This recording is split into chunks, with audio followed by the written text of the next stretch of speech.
बाबा पर जज ने क्लास लगा दी।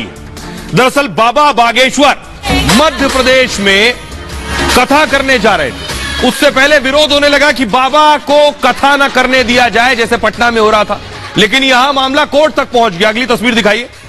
बाबा ने बड़ा पंडाल लगाया, हजारों समर्थक बाबा की कथा सुनने आ रहे हैं, लेकिन यह मसला कोर्ट में गया और कोर्ट में जज ने फटकार लगाई और यह वीडियो वायरल है। अगली तस्वीर दिखाई। ये आप देख रहे हैं, ये जज साहब बैठे और ये वकील है। वकील अपनी दलील दे रहे थे, कह रहे थे बाबा बागेश्वर की कथा रोकिए, आदिवासियों की भावनाएं आहत हो रही हैं। जज ने बुरी तरह से वकील साहब को डांटा, डपटा और फटकारा, का जेल भेज दूंगा। पहले जरा सुनिए, फिर पूरा मामला बताऊंगा। सर्वे आदिवासी बदतमीजी करना भूल जाओगे सारी। इसमें तुम लोगों ने ये सोच लिया है कि बदतमीजी करके तुम जो है अपने आप के लिए बहुत बड़ी टीआरपी कलेक्ट कर लोगे। ये बदतमीजी करना भूल जाओगे सारी। हाँ, तो तुम्हें वकालत करने का सिखाया नहीं कि कैसे कोर्ट से बात की जाती है। और जरा भी उल्टी सीधी बहस करी, यहीं से जेल भेजूंगा मैं। और जरा भी उल्टी सीधी बहस करी, यहीं से जेल भेजूंगा मैं। माइंड यू, सारी वकालत खत्म हो जाएगी, समझ गए? You should know how to argue in high court. किसने भेजा है आपको? प्रावधान वही तो बता रहा हूँ, आप समझने को तैयार नहीं है। कॉन्स्टिट्यूशन में जो प्रावधान है वो बता रहा हूँ मैं। नहीं, यू टॉक प्रॉपर्ली।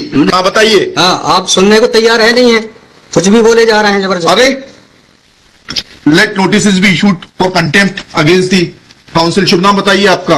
मैंने आपसे सवाल क्या पूछा था? पहले तो आप सुन ही नहीं रहे हैं। मैंने आपसे सवाल क्या पूछा था? पहले मेरा सवाल बताइए। वो सवाल ये मैं जो आर्गूमेंट, पहले मेरा सवाल का उत्तर दीजिए आप। मैं आर्गूमेंट कर रहा हूँ, उसको आप पहले सुने। आर्गूमेंट सुने। हम नहीं सुनेंगे आपका आर्ग्यूमेंट। आर्गूमेंट सुने। हम नहीं सुनेंगे आपका आर्ग्यूमेंट। आप सवाल का उत्तर देंगे, जब तक नहीं सुनेंगे। और इस तरीके से अगर आप बहस करेंगे तो कंटेम्प्ट का नोटिस इशू करेंगे, आपको जेल भेजेंगे। सर्वे आदिवासी बदतमीजी करना भूल जाओगे सारी। इसमें तुम लोगों ने ये सोच लिया है कि बदतमीजी करके तुम जो है अपने आप के लिए बहुत बड़ी टीआरपी कलेक्ट कर लोगे। ये बदतमीजी करना भूल जाओगे सारी।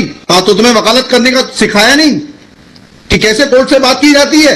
और जरा भी उल्टी सीधी बहस करी, यहीं से जेल भेजूंगा मैं। और जरा भी उल्टी सीधी बहस करी, यहीं से जेल भेजूंगा मैं।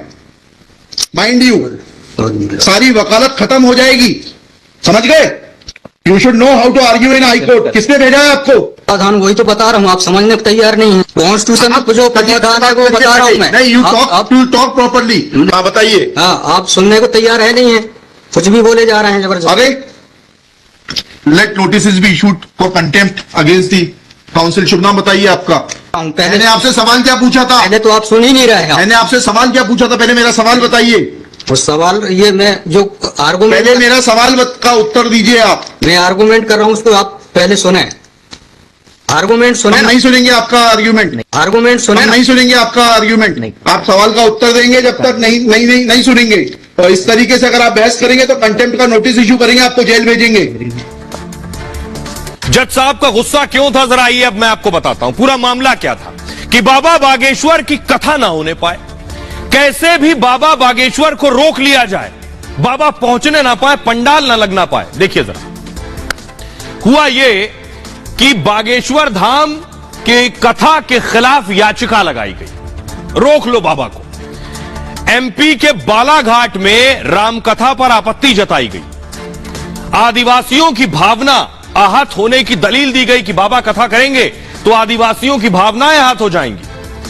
याचिका में कहा गया रामकथा से भावना आहत होती है। भादुकोटा जगह का नाम है, भादुकोटा आदिवासियों के बड़ा देव का पूजा स्थल है, बड़े देव का। यहां पर रामकथा के आयोजन का विरोध किया गया, यहां रामकथा मत करवाइए वरना आदिवासियों की आस्था आहत हो जाएगी। मध्य प्रदेश हाईकोर्ट में याचिका पर सुनवाई हुई, वकील की दलील से जज साहब बेहद नाराज हो गए। हाईकोर्ट में सुनवाई का यह वीडियो वायरल है जो मैंने आपको सुनाया। जस्टिस विवेक अग्रवाल साहब थे और वकील के बीच बहस हुई। वकील के व्यवहार पर जज साहब को बहुत गुस्सा आया। जज साहब के सवालों का वकील सही से जवाब नहीं दे पा रहा था। सुनवाई के दौरान जज ने वकील को फटकारा, बागेश्वर सरकार के खिलाफ याचिका को खारिज कर दिया। अब मैं आपको बताता हूं कि दरअसल वकील साहब से जज साहब ने सवाल क्या पूछे और जो सवाल पूछे उस पर वो जवाब भी नहीं दे पाए। अब देखिए जरा जज साहब के सवाल। जज साहब ने पूछा आप किसकी तरफ से आए हैं, याचिका क्या लेकर आए आप? वकील ने कहा कि सर्व आदिवासी समाज के अध्यक्ष गोवर्धन मरावी की तरफ से मैं याचिका लाया हूं। जज ने कहा लेकिन सर्व आदिवासी समाज ने मरावी को अध्यक्ष माना, इसकी जानकारी आपकी याचिका में तो है नहीं। सर्व आदिवासी समाज किसके लिए काम करता है, इसकी भी जानकारी नहीं है। आप किसकी तरफ से आए? जज ने कहा धीरेन्द्र शास्त्री की कथा से आदिवासियों की भावना आखिर कैसे आहत होती है, मुझे बताइए। वकील ने कहा इस पर सही से जवाब नहीं दे सके वकील साहब, और जब जवाब नहीं दे सके इसे मूव कीजिए प्लीज। इस पर आप कहीं और कथा करवाने के आदेश दीजिए, वकील ने यह कहा। जज ने कहा आप कौन होते हैं यह तय करने वाले कि कार्यक्रम कहां होगा? अगर उल्टी सीधी बहस की तो जेल भेज देंगे। किसने भेजा है यहां सारी वकालत खत्म हो जाएगी। इसके खिलाफ अवमानना का नोटिस जारी कीजिए, जज ने कहा, और इनको जेल भेजेंगे। जज साहब इतना गुस्सा हो गए, आपको हाईकोर्ट में बहस करने का तरीका नहीं मालूम है। वकील ने कहा इसके बाद संविधान की दलील देने की कोशिश करता है वकील। जज ने कहा पहले जो सवाल मैंने पूछा उसके जवाब दीजिए। हिंदी अंग्रेजी दोनों भाषा में सवाल पूछ लिया मैंने आपसे, पहले उन सवालों का जवाब दीजिए, फिर संविधान पर आते हैं। और यह बहस हुई, इस पर जज ने डांटा। मैं आर्गुमेंट कर रहा हूं, उसको आप पहले सुने। आर्गुमेंट सुने। हम नहीं सुनेंगे आपका आर्ग्यूमेंट, नहीं आर्गुमेंट सुने। हम नहीं सुनेंगे आपका आर्ग्यूमेंट, नहीं। आप सवाल का उत्तर देंगे जब तक नहीं सुनेंगे।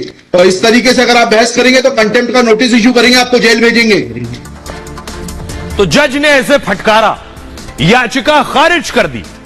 और याचिका खारिज होने के बाद बाबा की कथा हुई, क्योंकि अगले दिन ही होनी थी। कथा शुरू हो गई बाबा की मध्य प्रदेश के बालाघाट में।